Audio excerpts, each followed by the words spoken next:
வலியற்ற varicose vein சிகிச்சை எளிய 30 நிமிட செயல்முறை. 7207948735. அண்மை செய்தி. வங்கக்கடலில் ஆழ்ந்த காற்றழுத்த தாழ்வு மண்டலம் புயலாக மாற வாய்ப்பிருப்பதாக வானிலை மையம் தரப்பிலிருந்து தெரிவிக்கப்பட்டிருக்கிறது. அண்மை செய்தியாக பார்த்து வருகிறோம். நேற்றைய தினம் வங்கக்கடலில் ஆழ்ந்த காற்றழுத்த தாழ்வு மண்டலம் புயலாக மாற வாய்ப்பு இல்லை என தெரிவிக்கப்பட்ட நிலையில் தற்போது புயலாக உருவாக வாய்ப்பிருப்பதாக வானிலை மையம் தெரிவித்திருக்கிறது.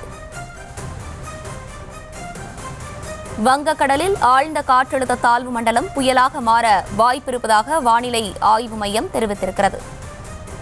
கூடுதல் விவரங்களோடு இணைகிறார் செய்தியாளர் லதா. லதா, வணக்கம். தற்போது புயலாக உருவாக வாய்ப்பிருப்பதாக வானிலை மையம் தரப்பிலிருந்து சொல்லப்பட்டிருக்கு. முழு விவரங்கள். வணக்கம். வங்கக்கடலில் நிலவி வரக்கூடிய ஆழ்ந்த காற்றழுத்த தாழ்வு மண்டலமானது புயலாக உருவாகுமா, அது தமிழகத்தை நோக்கி வருமா, தமிழகத்தை நோக்கி வந்தால் அது எந்த மாதிரியான ஒரு நிலையில், அதாவது ஆழ்ந்த காற்றழுத்த தாழ்வு பகுதியாக வருமா என்ற கேள்வி எல்லாம் தொடர்ந்து எழுந்து வந்தது. நேற்றைய தின அறிவிப்பில் கூட குறைந்த வாய்ப்பு தான் இருக்கிறது, புயல் உருவாவதற்கு குறைந்த வாய்ப்பு தான் இருக்கிறது என்றெல்லாம் தெரிவிக்கப்பட்டிருந்த ஒரு நிலையில தற்பொழுது இந்த ஆழ்ந்த காற்றழுத்த தாழ்வு மண்டலமானது அடுத்த 3 மணி நேரத்தில் புயலாக உருவாவதற்கான வாய்ப்பு இருப்பதாக வானிலை ஆய்வு மைய தரப்பில் இருந்து அதிகாரப்பூர்வமாக தெரிவிக்கப்பட்டிருக்கிறது. தற்பொழுது பார்த்தோம்னா தென்மேற்கு வங்கக்கடலில் நிலவி வரக்கூடிய அந்த ஆழ்ந்த காற்றழுத்த தாழ்வு மண்டலமானது வடக்கு வடமேற்கு திசையில் நகர்ந்து கொண்டிருக்கிறது.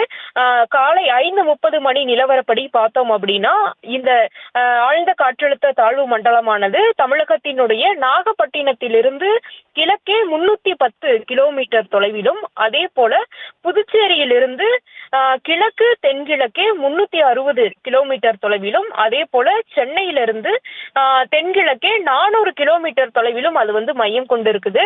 தொடர்ந்து இது அடுத்த 3 மணி நேரத்தில் சைக்ளோன் ஸ்டோம், அதாவது புயலாக உருவாவதற்கான வாய்ப்பு இருப்பதாக வானிலை ஆய்வு மையம் தெரிவித்திருக்கிறது. புயலாக உருவாகக்கூடிய பட்சத்தில் இதற்கு ஏற்கனவே கணித்தது போலவே சவுதி அரேபியா வைத்த அந்த பரிந்துரைக்கப்பட்ட பெயரான பெங்கல் பெயரானது வைக்கப்படும். தொடர்ந்து பார்த்தோம்னா புயல் உருவாகிய பிறகு அதன் பிறகாக வடமேற்கு திசையில் நகர்ந்து நார்த் தமிழ்நாடு, அதாவது வடக்கு தமிழகம் புதுச்சேரி கடற்கரையை நோக்கி நெருங்கி காரைக்கால் மகாபலிபுரம் இடையே கரையை கடக்கக்கூடும். அதாவது 30ஆம் தேதி மதிய வாக்கில் இது கரையை கடக்கக்கூடும் என்று வானிலை ஆய்வு மையம் தெரிவித்திருக்கிறது.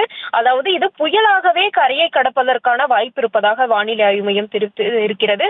புயலாக கரையை கடக்கும் பொழுது காற்றினுடைய வேகம் என்பது 70 முதல் 80 கிலோமீட்டர் வேகத்திலும், இடையிடையே பார்த்தோம் அப்படின்னா 90 கிலோமீட்டர் வேகத்திலும் காற்று வீசக்கூடும் என்று தற்பொழுது அந்த அறிக்கையில் தெரிவிக்கப்பட்டிருக்கிறது. அந்த வகையில பார்த்தோம்னா சைக்ளோன் ஸ்டோர்ம் அலர்ட், அதாவது புயல் உருவாக இருக்கக்கூடிய ஒரு நிலையில அதற்கான ஒரு எச்சரிக்கை என்பது தமிழ்நாடு, புதுச்சேரி, அதனை ஒட்டி இருக்கக்கூடிய ஆந்திர பிரதேச கடற்கரையோர பகுதிகளுக்கு இந்த எச்சரிக்கை என்பது கொடுக்கப்பட்டிருக்குது. அந்த பகுதிகள்லாம் இதனுடைய தாக்கம் என்பது இருக்கும் என்று எதிர்பார்க்கப்படுது. ஏற்கனவே பார்த்தோம்னா தமிழகத்தின் ஒரு சில மாவட்டங்கள்ல ரெட் அலர்ட் என்பது கொடுக்கப்பட்டிருக்கு. அதே போல பார்த்தோம்னா ஒரு சில மாவட்டங்களுக்கு ஆரஞ்சு அலர்ட் என்பது கொடுக்கப்பட்டிருக்கு. தற்பொழுது வரை விட்டு விட்டு ஆங்காங்கே மழை பெய்துகிட்டு இருந்தாலும் தொடர்ந்து இது வடமேற்கு திசையில நகர்ந்து வருவதால் தமிழகத்தை நோக்கி நகர்வதற்கான வாய்ப்புகள் தான் அதிகபட்சம் இருக்குது. அதனால வானிலை ஆய்வு மையம் குறிப்பிட்டது போல காரைக்கால் மகாபலிபுரம் இடையே 30ஆம் தேதி மதிய வாக்கில் கடையை புயலாக கடக்கும் பொழுது இதனுடைய தாக்கம் என்பது அதிகமாகவே இருக்கும் என்று கூறலாம். ஏனென்றால் இது ஆழ்ந்த காற்றழுத்த தாழ்வு மண்டலமாகவோ அல்லது வலுவிழந்தோ கரையை கடக்கும் என்று எதிர்பார்க்கப்பட்ட ஒரு நிலையில இது புயலாகவே கரையை கடக்கும் என்று வானிலை ஆய்வு மையம் தற்பொழுது தெரிவித்திருக்கிறது. அப்படி கரையை கடக்கும் பொழுது அந்த பகுதி, அதாவது காரைக்கால் மகாபலிபுரம் இடையே கரையை கடக்கும் பொழுது அந்த பகுதியில மட்டும் இல்லாமல் சுற்றுவட்ட காற்றினுடைய திசையை பொறுத்து அதனை ஒட்டி இருக்கக்கூடிய வட தமிழகத்தினுடைய கடற்கரை பகுதியாக இருக்கட்டும், ஆந்திர பகுதியாக இருக்கட்டும், அதே போல பார்த்தோம்னா நாகப்பட்டினம் உள்ளிட்ட பல்வேறு இடங்கள்லயுமே இதனுடைய தாக்கம் என்பது இருக்கும். அதே போல அந்த கடற்கரையோரம் மட்டும் இல்லாம உள் மாவட்டங்கள், அதனை ஒட்டி இருக்கக்கூடிய உள் மாவட்டங்கள் என பல்வேறு இடங்களிலுமே கூட இதனுடைய தாக்கம் இருக்கும். காற்று வீசும் பொழுது கரையை கரையை கடக்கும் பொழுது காற்றினுடைய வேகம் என்பது 70 முதல் 80 கிலோமீட்டர் வேகத்திலும் இடையிடையே 90 கிலோமீட்டர் வேகத்திலும் இருக்கும் என்று தெரிவிக்கப்பட்டிருக்கிறது.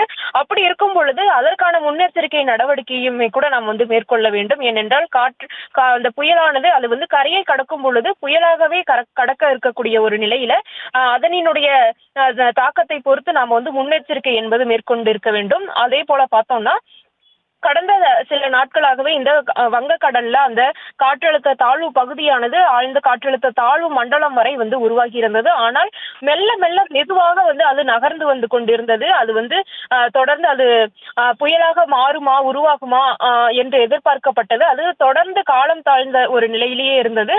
அதுவும் மெதுவாகவே நகர்ந்து வந்த ஒரு நிலையில அது தமிழகத்தை நோக்கி வருகிறதா, புயலாக உருமாறுமா, தமிழகத்தினுடைய கடற்கரையை நெருங்குமா, புயலாக நெருங்குமா, ஆழ்ந்த காற்றழுத்த தாழ்வு பகுதியாக நெருங்குமா என்றெல்லாம் விவாதங்கள் எழுந்திருந்தது. நேற்றைய தினம் கூட வானிலை ஆய்வு மையம் தெரிவிக்கையில் குறைந்தபட்ச வாய்ப்புகள் தான் இருக்கிறது என்றெல்லாம் கூட வானிலை ஆய்வு மையம் தரப்பிலிருந்தே தெரிவிக்கப்பட்டிருந்தது. ஆனால் இதற்கிடையே பாலச்சந்திரன் வெளியிட்டிருக்கக்கூடிய அந்த அறிக்கையில பார்த்தோம்னா தென்மண்டல வானிலை தரப்பிலிருந்து பாலச்சந்திரன் வெளியிட்டிருக்கக்கூடிய அறிக்கையில பார்த்தோம் அப்படின்னா புயலாக அடுத்த 3 மணி நேரத்தில் உருவாவதற்கான வாய்ப்பு இருப்பதாக அவர் தெரிவித்திருக்கிறார். மேலும் புயல் உருவாகக்கூடிய ஒரு சூழல்ல சவுதி அரேபியா பரிந்துரைத்த செங்கல் பெயரானது வைக்கப்பட இருக்கிறது. மேலும் பார்த்தோம்னா இது வடமேற்கு திசையில் நகர்ந்து, அதாவது புயலாக உருமாறிய பிறகு வடமேற்கு திசையில் நகர்ந்து வட தமிழகம் புதுச்சேரி கடற்கரையை நோக்கி நெருங்கி காரைக்கால் மகாபலிபுரம் இடையே இந்த மைய பகுதி, புயலினுடைய மைய பகுதி என்பது காரைக்கால் மகாபலிபுரம் இடையே கரையை கடக்கும் என்று, அதாவது 30ஆம் தேதி மதிய வாக்கில் கரையை கடக்கும் என்று எதிர்பார்க்கப்படுகிறது. தற்போதைய விவரங்களுக்கு நன்றி லதா. வலியற்ற வெரிகோஸ் வெயின் சிகிச்சை எளிய 30 நிமிட செயல்முறை. 7207948735.